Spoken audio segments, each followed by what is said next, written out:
It's going to discuss trig in 3 dimensions, which is one of the skills that we have for merit and excellence, and the same procedure as always. We need right angle triangles and we need 2 pieces of information to solve any triangle. 3-dimensional is a bit misleading. We actually only deal with 2 dimensions at a time. So how do we go about it? We identify the right angle triangle that we are asked to have the unknown from. So the distance or angle we are asked to solve needs to be part of the triangle you identify at the start. Then you use other pieces of information to head towards that target triangle, and it's almost always going to be length. Those other triangles might be at 90 degrees because it is a 3-dimensional situation. Sometimes we can take a simple cross-section, and often we need to use geometry. So let's work through some classic examples. Most of these are used again and again. So here's a cylinder. Given the dimensions, what's the largest rod that will fit in it?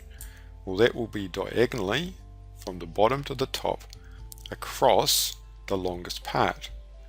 So if I slice that vertically as a cross section, I have a rectangle. That rectangle is 90-degree corner, has the height of 15, a diameter of 20, 2 times the 10, and the diagonal of D, which we can solve very quickly with Pythagoras. Very straightforward merit question, just comes from seeing the 90-degree triangle. Here's a slightly harder one from 2002. We have a rectangular ramp, we're given dimensions, and we're asked, is the length BD less than 6 meters? So I identify a right angle triangle. This is the one I've identified. It has length BD in it, and it has a 90-degree base because this is a rectangle at the back. So one dimension is already provided to me, 2.2. I need one other piece of information about that red triangle, and I find it from this purple triangle that's along the base because it has 2 pieces of information: the length of 5.1, the depth of 2.8, which with a bit of Pythagoras tells me that the diagonal distance is 5.818, which I can now add to my red triangle and I can solve. So the length BD is 6.2, and we do have to be careful to answer the question. The question is BD less than 6 meters, and the answer is no, it's longer than 6 meters. Notice that there are several triangles that I could have selected to solve this problem. This is the vertical one here. I could have chosen the horizontal one on this side, or indeed the horizontal one on that side. It wouldn't have made any difference at all. Equally easy to solve, just a slightly different process. If you can have multiple triangles, don't worry about it. Just pick one and work with that, and it will almost always figure out in the end. Let's have another historical one. This was merit in 2008, quite a hard one. We have a spire, we have a height, and we're told the base is a regular hexagon.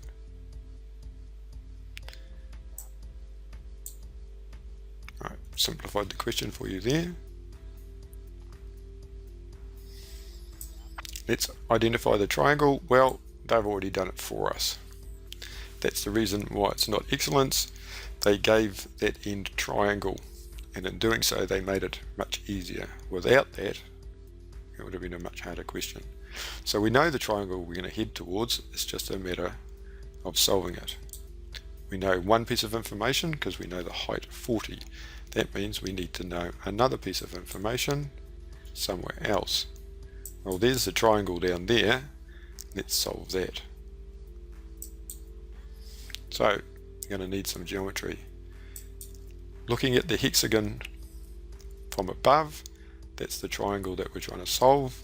Each of the base edges is 4, and in this case they once again helped because they were reminding the students that a regular hexagon is a polygon made from 6 equilateral triangles.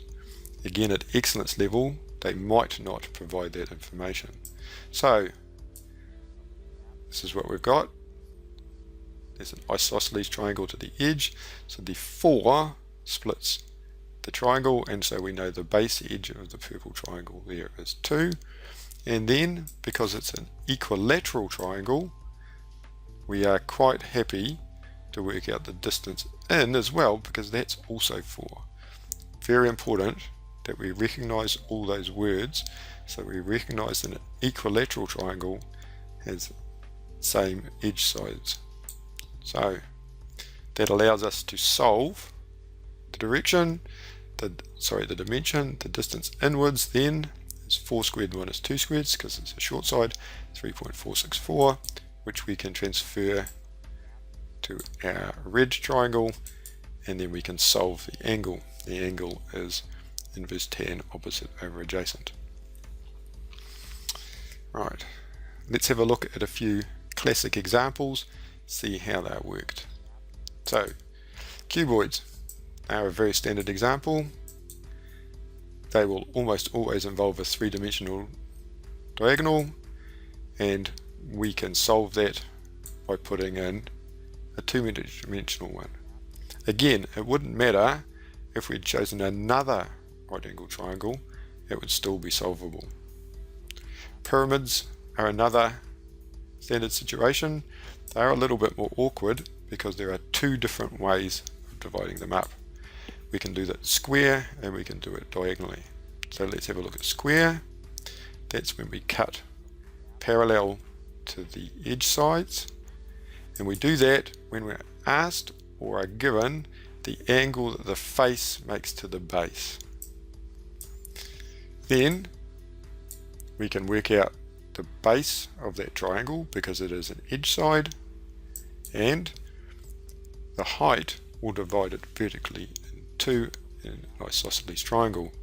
That will give us all the dimensions we need. To do it diagonally, we do it from corner to corner. We do that if the question tells us about the angle that the edge makes to the base, or gives us the angle the edge makes to the base. Once more, if we drop the height down vertically from the top, then we get an isosceles triangle. This one is slightly harder to work out the base of. We have to work out Pythagoras from the 2 edge sides. So the distance from AC squared is BC squared plus AC squared, AB squared rather. That allows us to work the diagonal, and we have that for our triangle on this side. So that's how we go about 3-dimensional questions. Identify the right angled triangle that has what you're looking for, either the distance or angle. Don't worry about which one if there's multiples, because they almost always solve regardless of which one you pick. Then we use other pieces of information to work towards that target triangle, allowing for the fact that some of them are going to be at 90 degrees. Don't forget that you can take a cross section, and that sometimes simplifies it, and you'll often need to use geometry, most often isosceles triangles.